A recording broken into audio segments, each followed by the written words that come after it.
Failing to improve and know how to improve is the biggest problem amateur golfers face. And today we're going to fix that with a brand new way of thinking that major champions use. Straight away, Alex, we'll stop there. We're back with one of Europe's leading golf performance coaches, and he's got advice from the very best in the game. And yes, he's sharing it with us. Today he's not only going to teach me how to conquer nerves, but also other problems you may have, including on, do you focus on the golf ball when hitting a shot, or are swing thoughts better?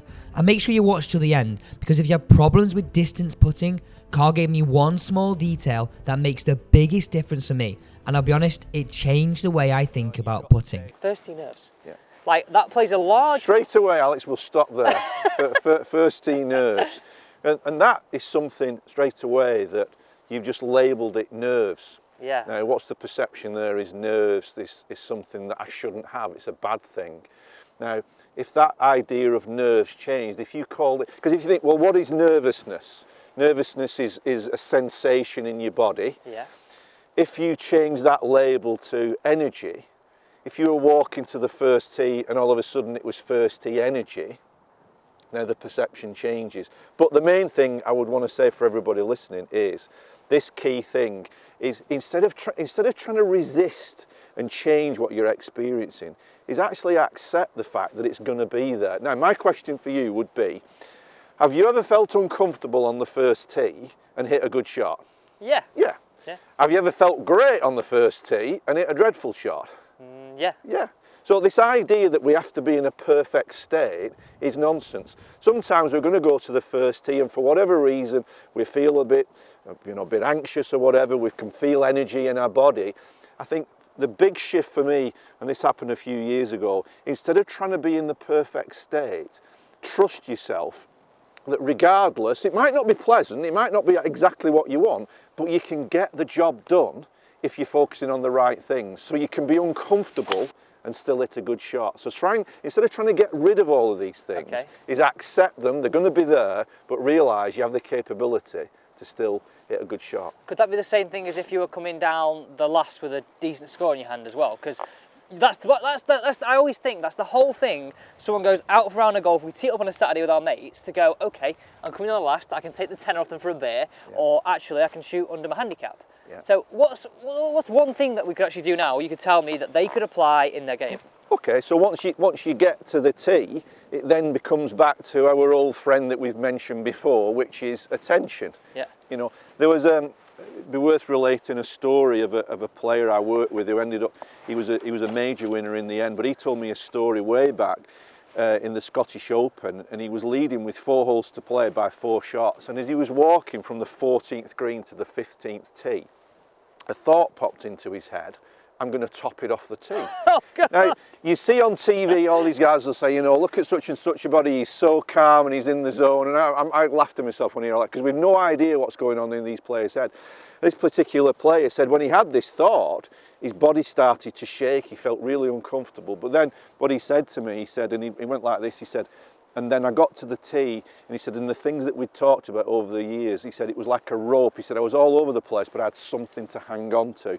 Now, for me, once you get onto the tee, what is it that we hang on to? It's just actually deciding to put your attention on the task. What is it that you're actually trying to do? Yeah. So, you know, on this particular hole, Alex, here, what is it that you're trying to do? What's the task for you here? The task for me here, it's a par 5, is hit the fairway. Yeah. Yeah. So, you know, you would pick your target, but then I would say the most important thing for folks to consider, and this I think is why we struggle to take range to the golf course.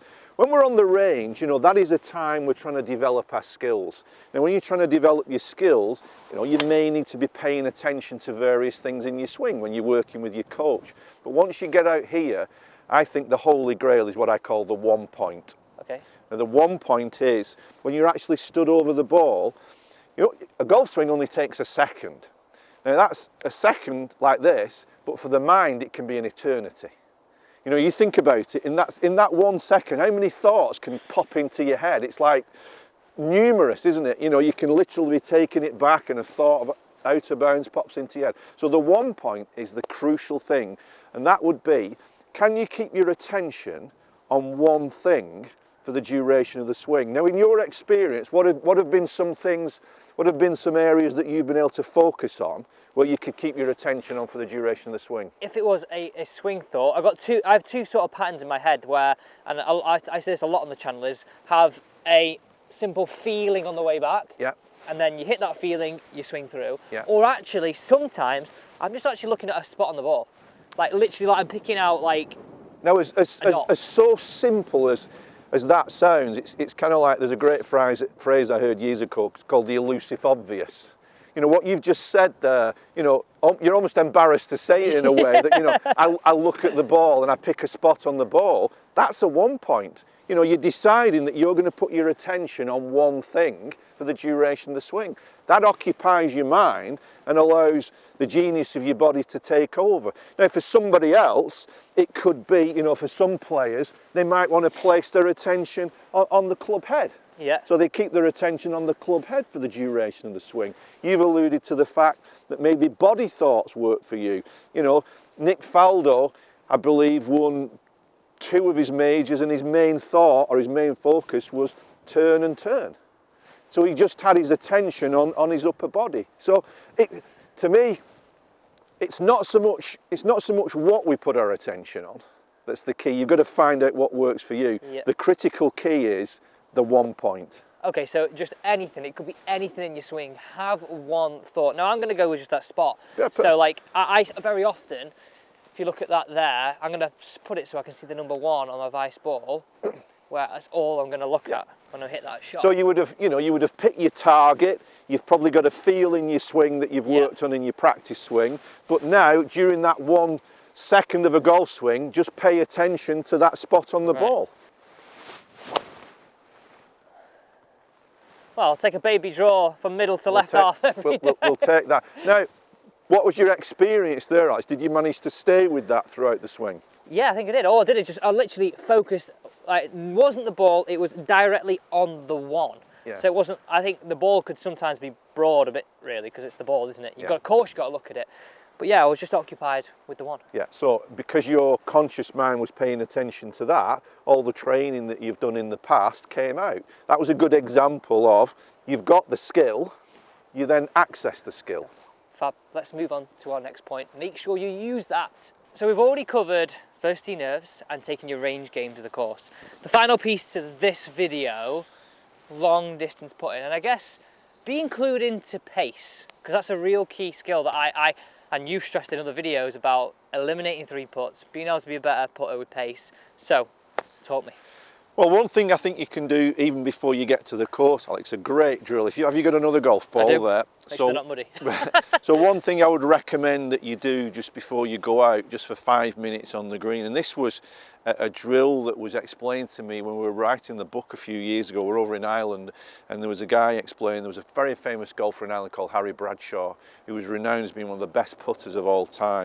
And apparently he did a drill every day, that what he would do, he would go out on the putting green before he played, and he would, with 2 balls, he would send the first ball out to a random distance, and then see with the second ball if you could get the second ball to just touch the first ball.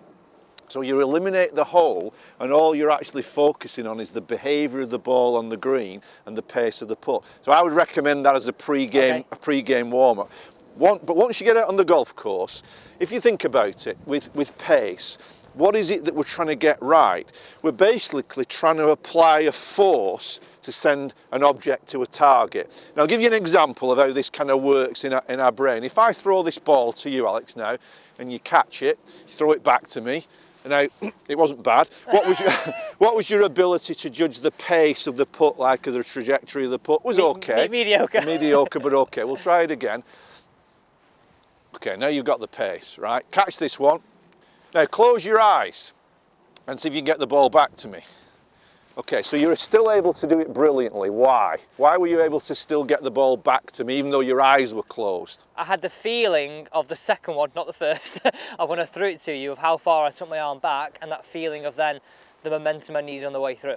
So you matched an image of the task to a feeling in your body. I was building a mental image of where you were, what I did, and then to apply it. So you've hit the nail on the head, a mental image of where I was, and then you built a feeling around that. Now, let's try it again.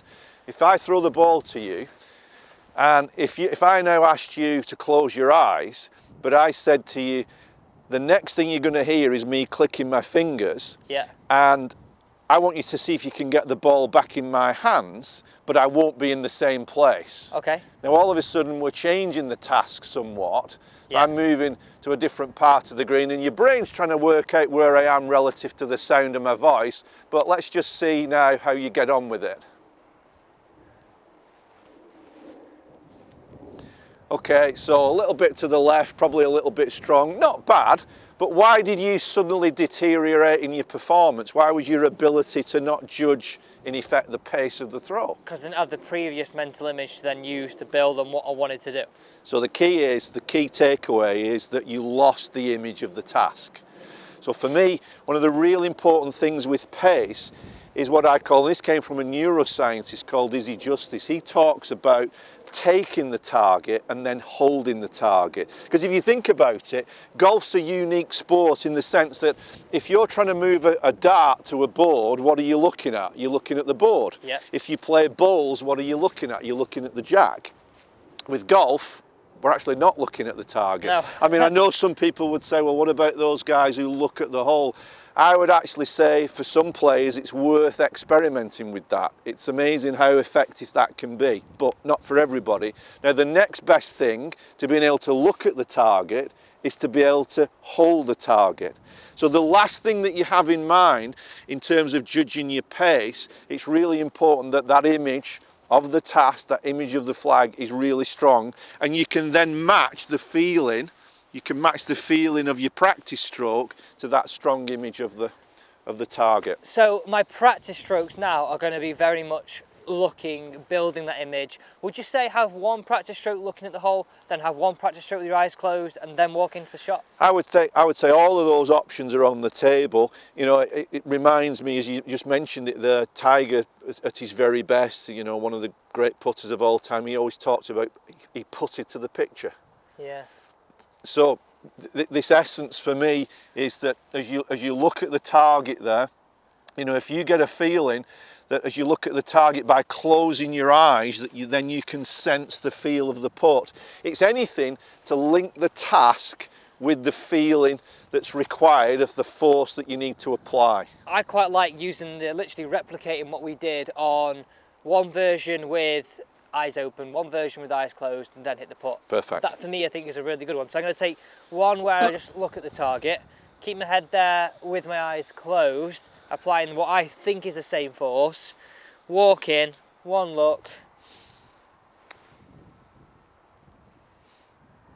You know, and you've got pace absolutely perfect. Pretty good. So you've applied the correct force. I think, you know, what to reinforce for everyone, what we're saying here is that when you've taken the target and you're holding the target, your body can organise the movement to apply the correct force. I think where a lot of us fall into the trap of when we get out of sync with our putting is we start putting too much attention perhaps on what we're aiming to do. Yeah. You know, there's a time and place for mechanics, obviously, and working on your stroke, but once you get out on the golf course, it's can you apply the correct force to get the pace correct for the putt. Well, I think we're always told that mechanics is the only way you improve, whereas actually we're saying right now a lot of us are better at the skills than we actually think we are. It's just being able to open yourself up to thinking the right way to then use those skills. Yeah, that key theme of develop skill, but then be able to access the skill. Again, what you did there, because of, you know, ultimately, it's as we're playing the shot or playing the putt, what are we holding in our attention? You held in your attention there, the flag, the task, and your body organised. Not the stroke. not the stroke. Thanks so much for watching. Don't forget to subscribe to the channel and turn on that bell. I've learnt a lot here, I know you have.